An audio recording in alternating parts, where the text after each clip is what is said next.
Okay, yep, that does track. Yeah. Rose and Lilith returned to Europe, and Aleister went to Shanghai to visit Elaine Simpson, who was intrigued by the Book of the Law because he sent it to her. And together they performed rituals in an attempt to contact Aiwass. He then sailed to Japan and Canada and continued on to New York City, where he tried soliciting support for a second expedition up Kanchenjunga but failed. Oh my god, he's all over the place. Also, I don't understand why anyone would give him money to climb a mountain. Right. Why New York City, too? Why did he go all the way there? Cause that's like the Rockefeller, like Oh, that's the time when the all those rich people were Westinghouse, Rockefeller, J.P. Morgan. I think like yeah. that's like this time period, maybe.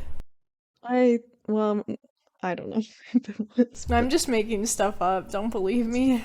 Well, I don't know. I just feel like New York City wouldn't care if you climb a mountain, but. Patron of the arts, patron. Like I feel Right. like they were really into being patrons. That's true. But they didn't help him, so. Cause he's a freak. Yeah. He went back to England, and when he got there, he learned Lilith had died of typhoid in Rangoon, which he blamed Rose for due to her increased alcoholism. Oh no. Yeah. His health began to suffer, and he underwent a series of surgical operations. He also began flings with actress Vera Neville and author Ada Leverson. And during this time, Rose gave birth to a second daughter, Lola Zaza, in February 1907. He continued performing the Abramelin rituals in Surrey with his old mentor George Jones, and he claimed doing these rituals let him obtain union with God and marked a turning point for his life. He used hashish a lot during these, and he wrote an essay titled The Psychology of Hashish, saying the drug was an aid in mysticism. So he's It promoting. is psychedelic, I think. Like it's like I think it is, yeah. weed oil, but it's like mostly like psychoactive. Oh, okay. Not that I would fucking know, but I've heard that too, so. He also claimed to be contacted by Aiwass in October and November 1907, where he wrote Liber 7 and Liber Cordis Senti Serpent, if that's how you say it. oh. I think that's Latin, both of which were added to the holy books of Thelema. He wrote down 6 more holy books in the last 2 months of that year, claiming they all came from a preternatural source. Oh. And now at this time, his inheritance is running out since he's traveled all over the world.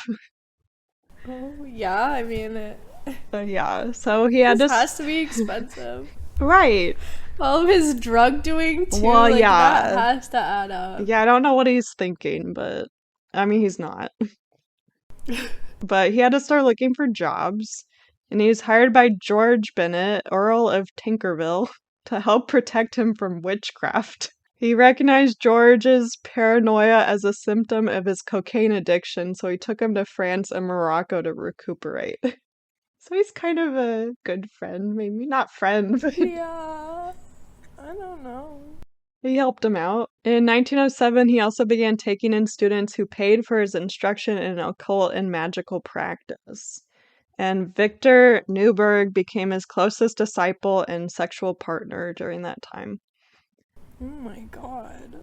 Yeah, he's like all over the place. In November 1907, him and George, his mentor, decided to found an occult order similar to the Hermetic Order of the Golden Dawn, and he named it AA, which between the A's is like the 3 dots, which means like therefore in math. So I'm not sure why. Oh, oh yeah. Yeah, but they just said AA, so those dots are just for show, I guess. But they received aid from JFC Fuller to found the order, which JFC Fuller earlier was a winner of an essay contest Aleister made in order to try and gain more publicity for his poetry. Oh, And Fuller is a British Army officer and military historian whose essay said Aleister's poetry is some of the greatest ever written. of course he won. Right, Of yeah, he course won. he won. The prize was £100, which I'm sure was like a decent prize back then. Yeah, that's like okay. I just want you to know that $100 in 1950 or 1960 was $1,000 today. So I have to imagine that $100 then, or £100 then, was a lot. Yeah, it was a lot. I don't know. Well, that's also why he's running out of money, I guess. Yeah. But it's interesting that he's a British Army officer, which is kind of weird, but yeah, AA's headquarters and temple were in central London, and their rites borrowed a lot from the Golden Order, but he added Thelemic ideas. And in 1908, him and his lover Victor toured Spain and Morocco, and the following year Victor stayed at Aleister's Scottish house. Also, like, he wrote a lot during this time. Like, he wrote essays, short horror stories, an autobiography, well, a first attempt at an autobiography, and he also wrote articles for Vanity Fair to get some money. Wow. I don't think I realized Vanity Fair was that old. Right. I mean, it's only like 115 years ago or something. Like That's a long 1909. time for a publication. I guess, yeah, that's true. Yeah, in March 1909, he began production of a biannual periodical titled The Equinox to like spread his views for like Thelema. And it said it became the official organ of the AA and was viewed as the review of scientific illuminism, whatever that means. He is so full of himself. I know. And so in June 1909, he rediscovered the Book of the Law at his Scottish house, and his opinion now for Thelema was that it represented objective truth. So he's like all in now. In November 1909, he divorced Rose on the basis of his own adultery, as he had become increasingly frustrated with her alcoholism. He said, "You're an alcoholic. I've been cheating on you. I want a divorce." Right, yeah, that's basically it. Oh my. And Lola was entrusted to Rose, and they remained friends, which she continued to live at the Scottish house. But her alcoholism did worsen, and as a result, she was institutionalized in September 1911. So I'm not really sure what happened to her after that. Aw. But also in 1909, in November, Alistair and Victor toured Algeria, which they did different magical rituals and also performing an evocation to the demon Choronzon, which he considered the results to represent a big turning point in his magical career. But it didn't really say what the results were. Yeah, I don't know if I'd be out there evoking demons. That just Right. seems like a bad idea. Yeah, but I guess he liked the outcome. I don't know. They returned to London in January 1910, and Aleister was sued by Samuel Mathers for publishing Golden Dawn's secrets in the Equinox. And the court ruled in favor of Aleister. I'm not sure why.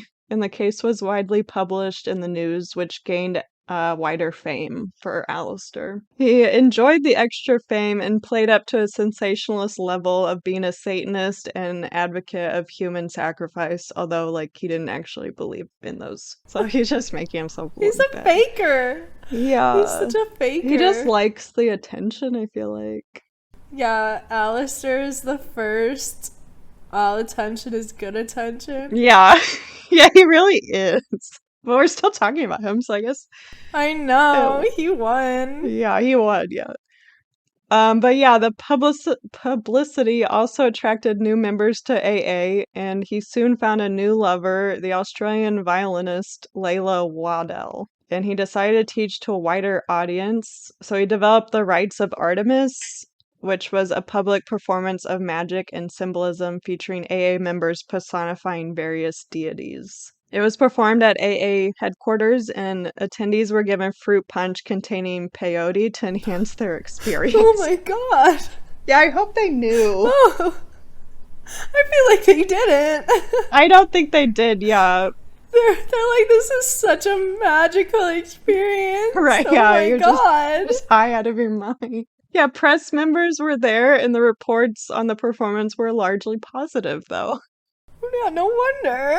Yeah. In October and November 1910, he staged something similar called the Rites of Ulysses at Caxton Hall in Westminster. And this time press reviews were mixed, probably because he didn't give him the drink. And he came under particular criticism by the editor of the Looking Glass newspaper, who said Aleister was one of the most blasphemous and cold-blooded villains of modern times. I believe it. I think he was. Yeah. And the editor's articles also suggested Aleister and George Jones, which was his old mentor, were involved in homosexual activity, which Aleister didn't mind that they said that, but George sued for libel, but he lost the suit. Damn. And then JFC Fuller broke off his friendship and funding with Aleister over the scandal, and Aleister and Victor went to Algeria again for more magical workings. Oh my god. Maybe doing the demon again, I don't know. But the Equinox continued publishing even without Fuller's funding, and much of his literature and poetry was published within it. And in 1911, Aleister and Layla Waddell went to France, where he wrote short stories, poems, plays, and 19 works on magic and mysticism, including the 2 final holy books of Thelema. And in Paris, he met Mary Desty, who became his next Scarlet Woman, which is like a goddess in Thelema ranking, I guess. Mm-hmm. He's got like so many, like multiple people all the time. Yeah, he's a whore. Yeah. And him and Mary did 2 magical workings together, which I'm not sure what that involves. But a lot of the magical workings was like sex magic. Yeah, I've heard it was kinky as fuck. Yeah. And he believed one of the secret chiefs was speaking through her when she was in a trance. So I'm not sure what secret chiefs means either. But based on her statements while she was in trances, he wrote book 4 and at the time decided to spell magic with a K when in reference to paranormal phenomenon to distinguish it from the stage magic of illusionists. So this is where magic with a K, like CK. Oh my god, we still use that. I know! I didn't know it, like he did that. And like he purposely did it, like not late in his life, but like he was older.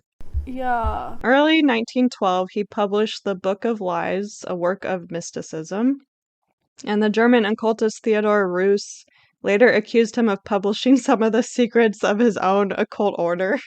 He's just a big plagiarizer. I know, yeah. His order was the Ordo Templi Orientis, or the OTO, which he said was within like the Book of Lies, but Aleister convinced him that the similarities were only coincidental and the 2 became friends.